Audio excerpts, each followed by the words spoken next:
Bonsoir à tous, vous êtes bien sur Jade FM, nous sommes vendredi, il est 18h, c'est l'heure de notre émission de musique classique, une émission qui lui est entièrement consacrée, les mots de la musique. Réalisée, présentée par André Paul et Jean-Pierre, bonsoir à vous deux, très heureux de vous retrouver sur le plateau de Jade FM. Bonsoir Gilles. Bonsoir Gilles, nous aussi on est contents. Surtout qu'on a une bonne nouvelle à donner à nos auditeurs, fidèles de cette émission Les mots de la musique. C'est un grand événement qu'on est très heureux de retrouver bientôt, c'est très bientôt, c'est le 2 juillet et c'est la reprise des concertinos. Et oui, après un grand silence, dû à la pandémie bien sûr.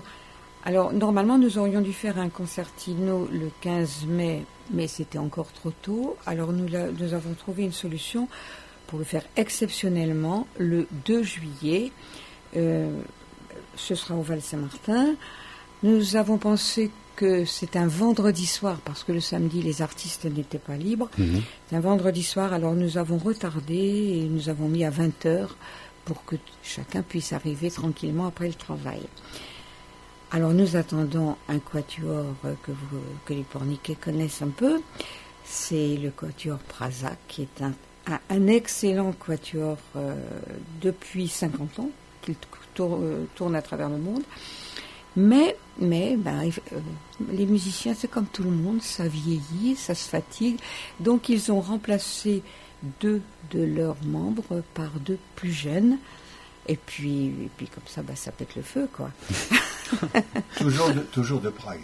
Et ils sont toujours, et ce sont 4 Tchèques, et ils sont toujours avec un des membres qui avait conçu ce quatuor, lancé ce quatuor, Joseph Clusson, si vous voulez. Ils sont toujours avec la première violon alors elle pète vraiment le feu, c'est Jana Vonakoska, qui était venue déjà. Ces 2-là sont venus à Pornic et ils ont invité, alors je vous dirai pas les noms cette fois-ci, quoi que s'il y en a, je sais, Marie Fuxova qui sera le 2e violon, et puis un violoncelliste qui est d'ailleurs premier violon d'un orchestre de Vienne. Voilà. Nous aurons de toute façon occasion d'en reparler pour annoncer de nouveau cet événement, le 2 juillet, reprise enfin des concertinos à Pornic, cet espace qui lui aussi est consacré et dédié à la musique classique. Oui, alors les réservations ne sont pas encore ouvertes parce qu'on n'a pas voulu les ouvrir trop tôt. Elles seront dans une bonne semaine. Oui, disons dans une petite quinzaine, quoi. Oui, voilà. À l'office de Touraine, comme d'habitude. Très bien. Pour l'heure, c'est donc les mots de la musique. Et là, on va attaquer des volets, des émissions qu'on a donc portionnées. En trois parties, tellement le compositeur à qui sont consacrées cette émission est fameux. Les termes me manquent un peu. Comment est-ce qu'on pourrait décrire ce compositeur dont on n'a pas encore dit le nom ?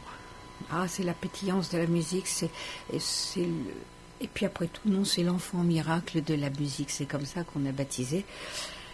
Vous devineriez bien, il était génial, il a démarré la musique très très tôt, il a vécu fin 18e, alors qui me donne la bonne réponse, et oui, vous allez trouver. D'ailleurs, au cours des précédents mots de la musique, nous avons souvent parlé d'enfants prodiges, qui étonnaient leurs contemporains et après devenaient des compositeurs qui ont marqué l'histoire de la musique occidentale. On a parlé de Beethoven, c'était un enfant prodige, Chopin, Schubert. Mais aucun ne fut baptisé l'enfant miracle par les mélomanes de son époque. Ainsi fut surnommé Mozart. Ça y est, on sait de qui il s'agit. Voilà.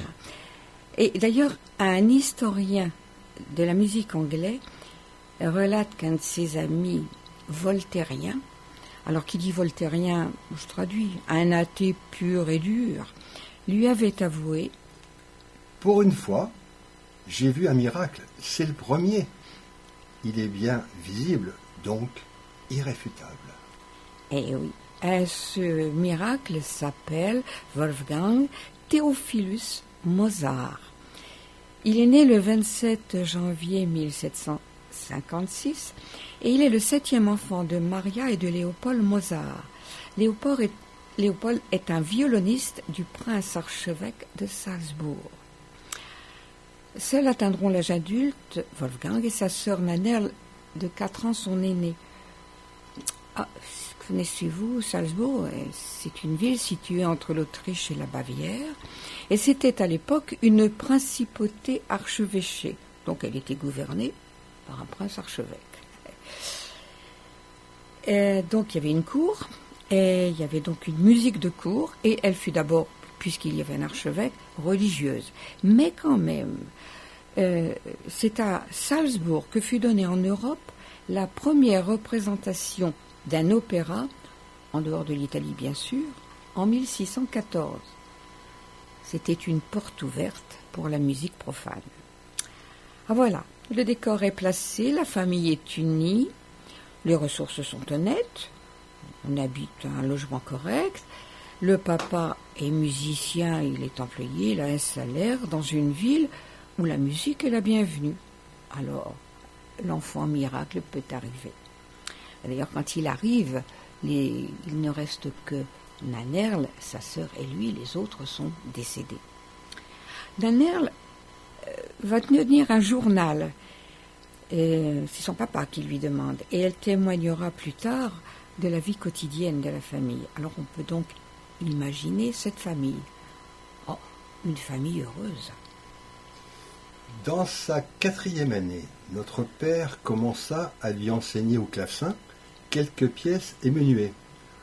Au bout d'une demi-heure, il pouvait les jouer sans faute.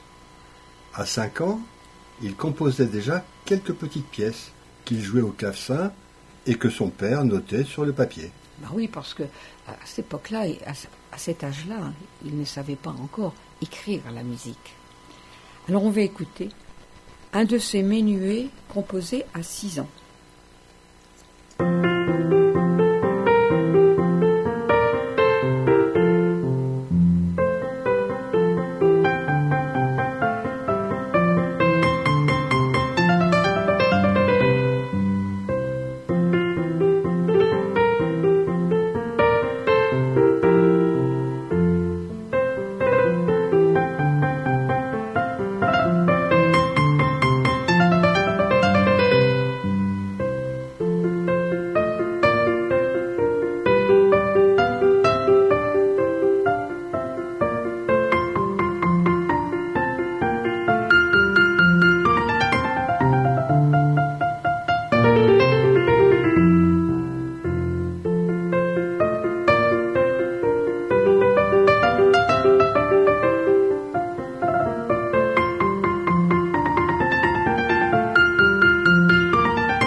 À 6 ans.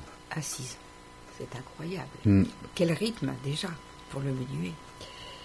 À cet âge d'ailleurs, il apprend à écrire la musique et à compter. Ah, les chiffres, les merveilles. Il en couvre les murs, les chaises, les parquets. Il est avide d'apprendre. Et c'est papa Léopold qui lui apprend. D'ailleurs, ce sera lui son unique professeur pour la langue, pour la musique, pour l'histoire, pour les arts. Tout vient de papa Léopold. Et d'ailleurs, tout jeune, il annonce... Tout de suite après Dieu vient papa. Ah, ça va pas durer tout le temps, hein, je vous jure. Pendant ce temps, Nannerl progresse en piano. Si Mozart a 6 ans, elle a 10 ans. Et papa Léopold se dit, j'ai là 2 petits prodiges, je pourrais peut-être faire un peu d'argent. Alors il décide d'emmener les 2 prodiges en tournée jusqu'à Vienne. Et en octobre 1762, je vous rappellerai à chaque fois quel âge il a. Il a donc 6 ans et demi. Les enfants jouent à Schönbrunn. Schönbrunn, vous savez, c'est le palais impérial à Vienne. Ils jouent devant l'empereur et l'impératrice. Plus qu'un concert, c'est une exhibition. À la demande de l'empereur, on cache le clavier d'un drap. Et le petit Mozart rejoue sans faute. Moi, si on me fait le coup, je le fais pas. Mais c'est quand même un enfant. Il a des réactions d'enfant. Il saute sur les genoux de l'impératrice, en dehors de tout protocole, l'embrasse. Et puis après, dans les couloirs, il déclare à l'archiduchesse Marie-Antoinette. Alors, je vous précise, l'archiduchesse, c'est la fille de l'impératrice. Et Marie-Antoinette, c'est la nôtre. C'est notre future reine. Quand je serai grand, je vous épouserai parce que vous êtes gentille. Elle l'avait relevé après sa chute de... Il vaut mieux qu'il ne l'ait pas épousée. Hein. Mais alors, vous voyez, ça c'est une réaction enfantine. Mais par contre, il a des réactions d'adulte. Il est agacé par l'atmosphère inattentive de la cour. C'était la mode à l'époque. On écoutait de la musique en mangeant. Alors, il exige qu'un compositeur de la cour assiste à sa prestation. Et il lui dit: je suis en train de jouer un de vos concertos. Il faut que vous me tourniez les pages. Ce serait la moindre des choses. Bon, mais ce voyage va se terminer mal. Wolfgang attrape la scarlatine. Et toute la famille est, vous connaissez ce mot maintenant, confinée pendant 40 jours. La scarlatine, c'est une maladie très contagieuse à cause de la peau. On pèle et tout morceau de peau risque de... C'est pire qu'un microbe. Donc là, une vraie quarantaine. Une vraie quarantaine. Et puis on fait beaucoup de fièvre, et puis on est fatigué. Et croyez-en, j'en ai fait une, c'est pour ça que je sais. Et après, on a des rhumatismes dus à la scarlatine. Donc, ça va lui coûter cher après. Alors, ils sont confinés pendant 40 jours, puis ils rentrent à Salzbourg, mais la bourse est vide. Ils n'ont pas pu donner tous les concerts qu'ils voulaient. Et puis le petit Wolfgang est bien fatigué du haut de ses 7 ans. Et pourtant, il veut apprendre le violon, parce que là-bas, quelqu'un lui a offert un petit violon. Parce qu'il n'a jamais été très grand, alors le violon est petit à 7 ans. Hein. Mais il étonne tout le monde parce que très vite, il apprend. Et un jour, son père, avec le professeur, ont invité un troisième personnage pour jouer en trio. Et le gamin arrive avec son violon et dit: moi aussi je veux jouer. Alors papa dit: oh bon, il est trop petit, laisse-nous, allez, on est entre grands.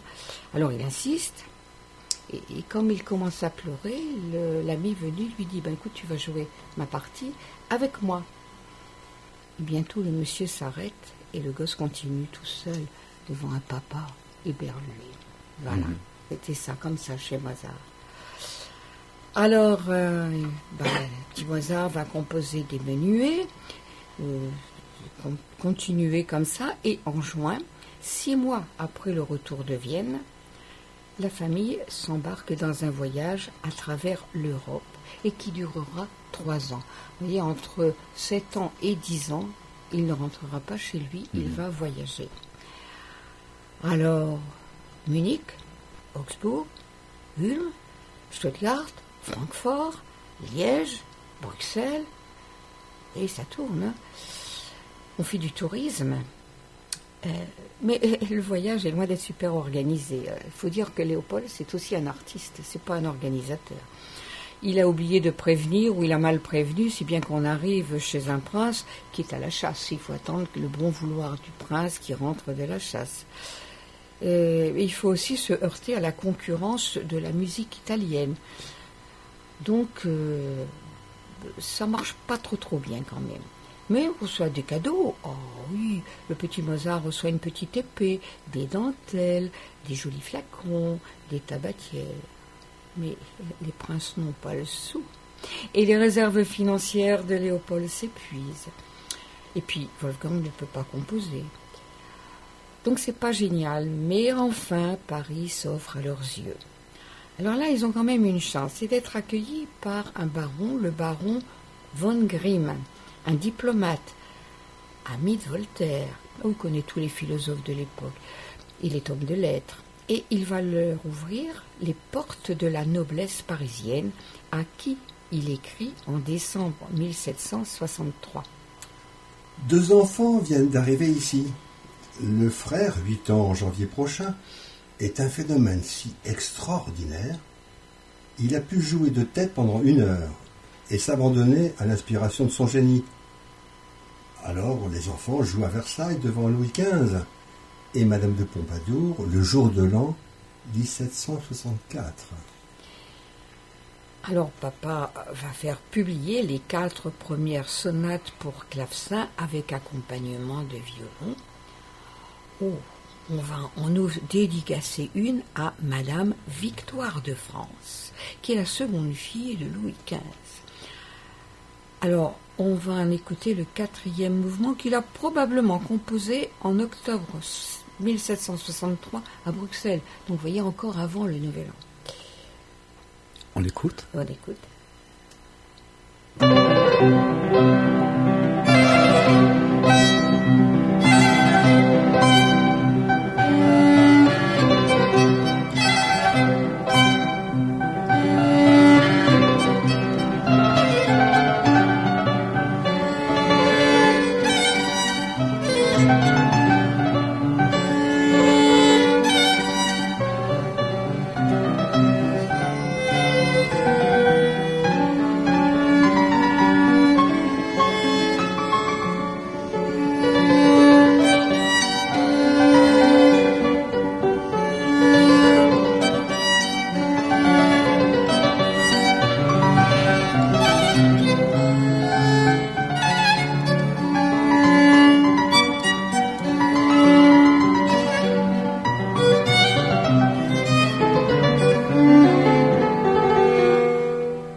Il avait 7 ans à cette époque. Ah oui, oui.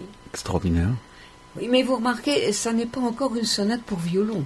C'est une sonate avec accompagnement de violon. C'est le clavecin qui a la belle partie quand même. Hein. Mm. Alors, la famille va passer 4 mois à Paris, au cours duquel Wolfgang charme la noblesse française, mais il se heurte à la froideur de Madame de Pompadour. Il veut monter sur ses genoux comme ça, bon, et d'un geste, elle l'empêche de l'embrasser, et Wolfgang d'en conclure, un peu vexé. Qui est-elle pour refuser de m'embrasser ? L'impératrice m'a bien embrassé, elle. Oui. Mais si la bourse de Léopold ne s'enrichit pas, le petit Mozart est stimulé dans sa création musicale par toutes les rencontres de musiciens qui lui sont offertes à Paris. Ça lui fait du bien. Et en avril, on décide qu'on a déjà bien rencontré Paris, la famille Mozart se dirige vers l'Angleterre. Et imaginez les 2 enfants. Pour aller en Angleterre, il faut prendre le bateau à Calais. Ils n'ont jamais vu la mer. Et puis elle s'en va et elle revient, c'est extraordinaire. Et Danner note ça dans son journal. Mais il leur faudra 13 jours pour aller jusqu'à Londres. Là maintenant, je crois qu'il faut 2 heures quand on est... Par l'Eurostar. Oui. Mm-hmm. Alors, par contre, à Londres, ils sont reçus par la famille royale tout de suite, quand ils arrivent. En avril 1764. Donc là, vous voyez, Mozart a 8 ans. Mm-hmm. Alors très vite, là-bas, ils vont rencontrer le plus jeune fils de Jean-Sébastien Bach. Jean-Christian Bach ou Jean-Chrétien Bach, comme vous voudrez. Il a tout juste 29 ans. Vous savez que Bach avait eu aussi beaucoup d'enfants musiciens. Mmh. Et il est là parce qu'il compose des opéras pour la reine, dont il est le maître de musique. Donc, il est bien placé. C'est une bonne introduction. Alors, un jour, le petit Wolfgang est avec lui. Il y a un piano ou un clavecin plutôt, et je vous laisse imaginer la scène que raconte un témoin. Il y a une partition d'une sonate de Jean Chrétien sur le piano. Il joue les premières notes, l'enfant continue, et il la joue entièrement, alternativement, avec une précision merveilleuse. Et pour Mozart, c'était la lecture, première lecture à vue. Alors, il a été très ami avec ce Jean-Christian Bach, qui avait écrit l'opus 5, dans son opus 5, 3 sonates. On va écouter la sonate numéro 2 qu'il a jouée donc avec Jean-Christian Bach. On l'écoute. À vue.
Eh bien, il y avait de la vie chez Jean-Christian Bach.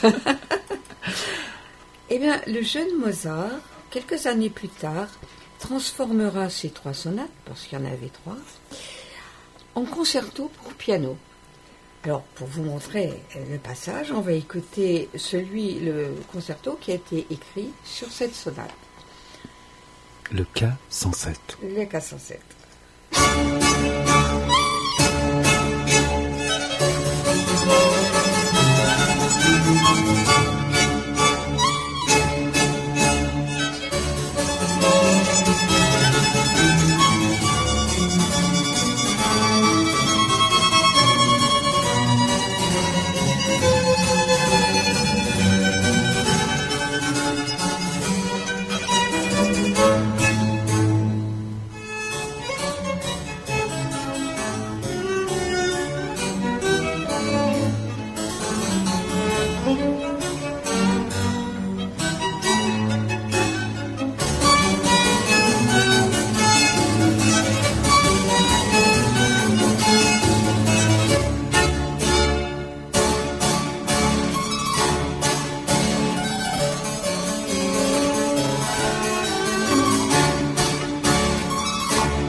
Eh bien, cette rencontre avec Jean-Christian Bach va donner à l'enfant le goût de l'opéra, puisque c'était son travail, à Jean-Christian, d'écrire des opéras. Et à cette époque, son père dira... Il a toujours un opéra en tête. C'est une remarque de bon augure. Mais tout le monde ne pense pas qu'un enfant de cet âge-là puisse écrire un opéra. Mais l'été arrive et la noblesse anglaise part à la campagne.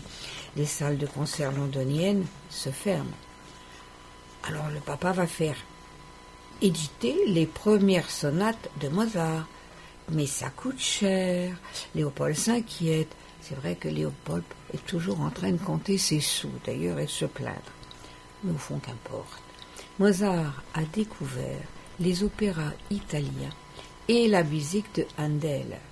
Le voyage à Londres lui a apporté cette grande richesse. Et il compose cet aria, il a 9 ans.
Un arrêt un peu brutal.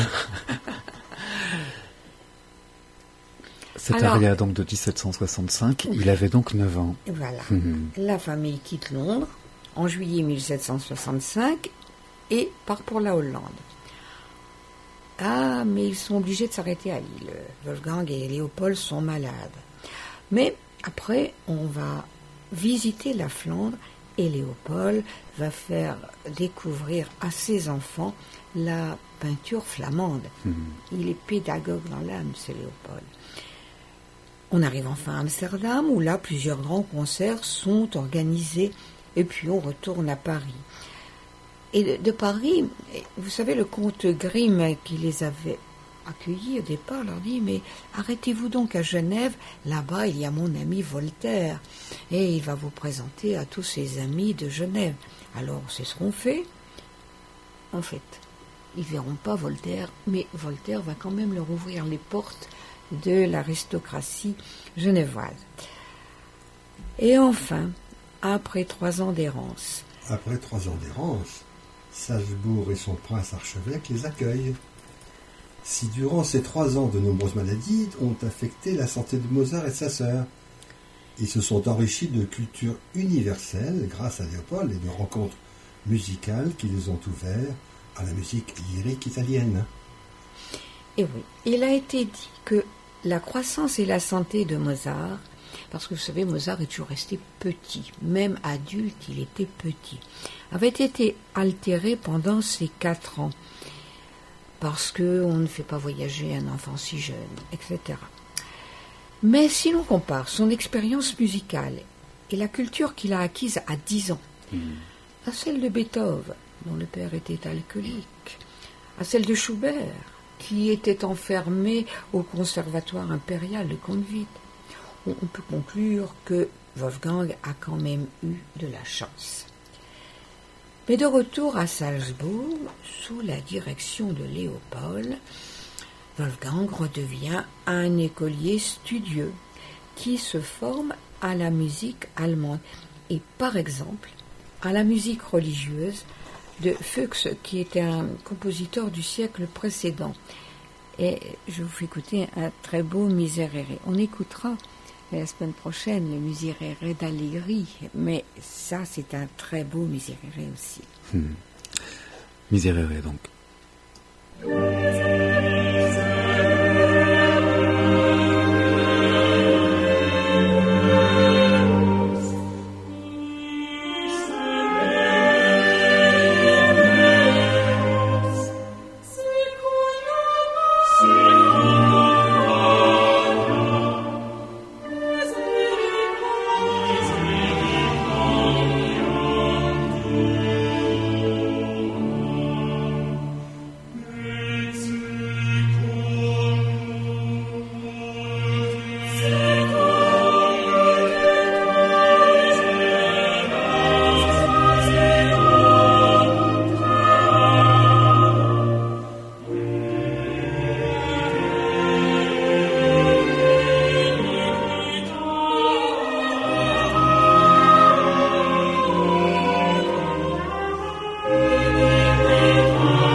C'est magnifique, oui. Alors, Fuchs, vous voyez, est né en 1660 et il est mort en 1742. Je viens de compter qu'il avait vécu 82 ans à l'époque. Un âge plus que canonique, oui. Mais Mozart donc apprend la musique allemande et puis il s'est enrichi de tous ses voyages. Alors il compose des oratorios, des symphonies, des concertos. On ne pourra pas tout écouter. Mais voici le concerto numéro 2, son dernier mouvement. Numéro 2, ça correspond à l'âge de Mozart. Là, on est toujours dans sa prime jeunesse.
Blanc à l'antenne. Je vois nos deux chroniqueurs qui se concertent.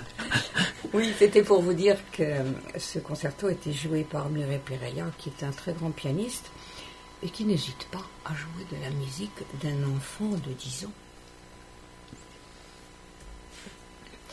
Alors nous sommes en 1767. Cette musique est élégante, gaie, insouciante, joyeuse, mais quand même drôlement bien composée par cet enfant de 10 ans.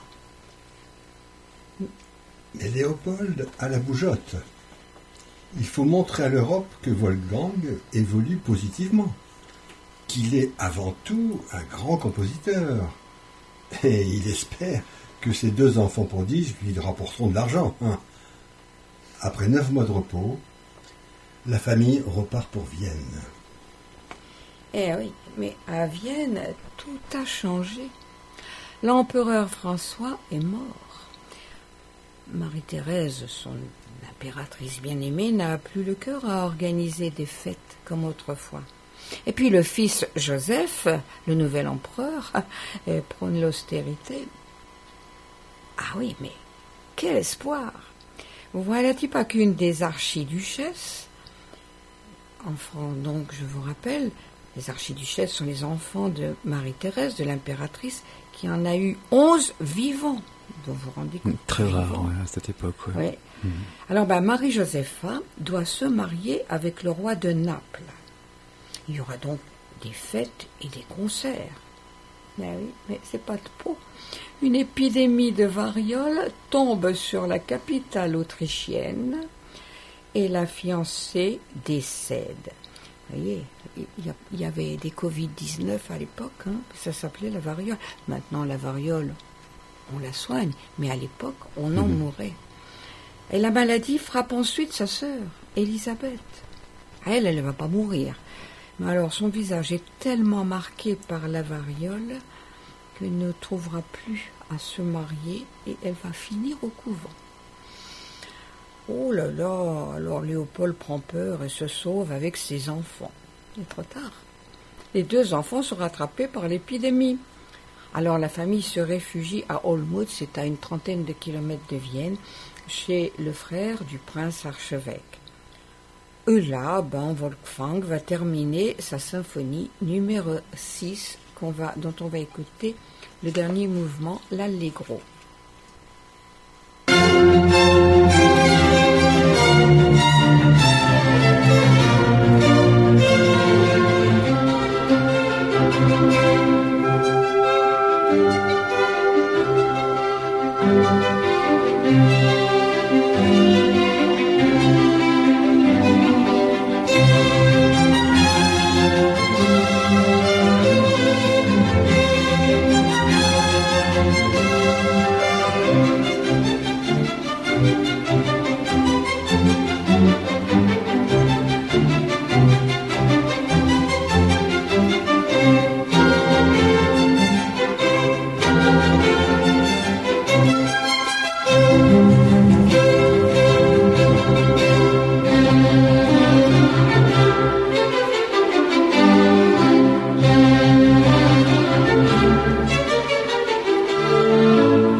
Enfin, après les fêtes de Noël, 1767, que l'on va passer par la force des choses à Olmütz, on repart à Vienne.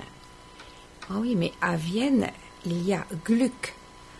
Le compositeur tient le haut de l'affiche avec ses opéras. Et personne ne peut admettre qu'il puisse être remplacé en tant que compositeur, et en plus chef d'orchestre, par un gamin d'une 10aine d'années, tout petit. Et puis toute la ville chante un opéra de Gluck, Orphée, qui va aux enfers rechercher son Eurydice et qui chante « J'ai perdu mon Eurydice ». Alors on va écouter ça.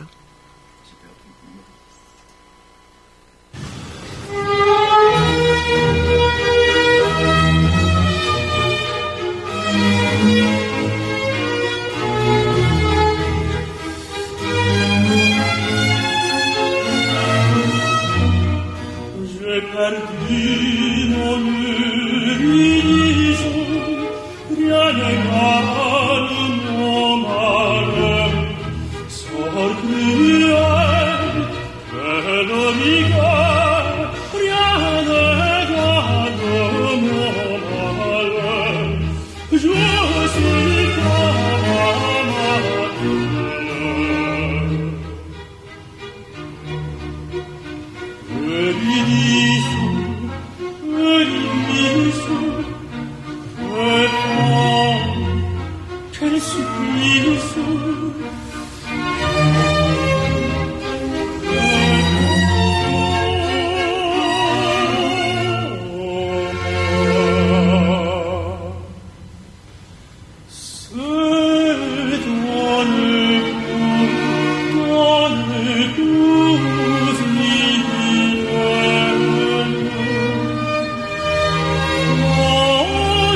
Pauvre Léopold, qui se bat pour faire reconnaître aux Viennois incrédules le génie de son fils.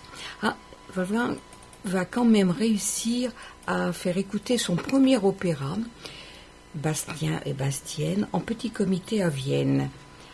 Avant de partir à la conquête de l'Italie, on parlera de tout cela la prochaine fois, parce que, vous l'avez peut-être remarqué, c'est quand même une musique de très jeune enfant, très simple et très sobre. On va aborder un Mozart adolescent, et sa musique va changer, bien sûr. Là, on a pu écouter, en tout cas, de la musique très gaie, très joyeuse, très, j'allais pas dire enfantine, mais c'est quand même un petit génie. Oui, c'est la musique d'un enfant génial. Oui, voilà. L'enfant miracle, comme vous l'avez appelé, André Paul. Oui. Vous m'aviez parlé la dernière fois d'un bouquin que vous attendiez d'avoir pour pouvoir préparer ces chroniques musicales qui sont consacrées encore une fois à Mozart. C'est un pavé, ce bouquin? Ah oui, c'est un gros pavé comme ça. C'est une amie qui me l'a prêté parce qu'on ne le trouve plus en librairie. Ce sont les livres des Massin, le couple Massin, Brigitte et Jean Massin. J'avais utilisé d'ailleurs pour Beethoven et il existe pour Mozart, mais par exemple, je ne l'ai pas trouvé pour Schubert, mais il existe. Vous voyez, ce sont des bouquins maintenant qui ont été écrits il y a quand même quelques dizaines d'années. Les Massins vieillissent et puis n'écrivent plus. Voilà. Et qui vous permettent à vous, André Paul, Jean-Pierre, de préparer ces chroniques parce que ça fourmille de détails. Les bouquins des Massins, c'est au jour le jour. C'est presque une chronique au jour le jour. Comme un journal de bord, presque. Oui. Comme si on était présent finalement. Ben voilà, c'est ça l'intérêt. Donc voilà, c'était le premier volet consacré à l'enfant miracle Mozart. Des mots de la musique. Et puis, il nous restera 2 volets à aborder ensemble pour retrouver Mozart adolescent, puis Mozart adulte ensuite. Voilà. Vous pouvez retrouver cette émission en podcast sur le site jalfm.fr. Je rappelle la bonne nouvelle qui nous est arrivée au tout début de cette émission, la reprise des concertinos le 2 juillet. Rendez-vous est déjà pris avec nos auditeurs. Merci. C'est un vendredi. C'est un vendredi. Vendredi à 20h. Merci beaucoup André Paul, merci beaucoup Jean-Pierre. Au revoir Jim et merci. À très bientôt, merci. Au revoir.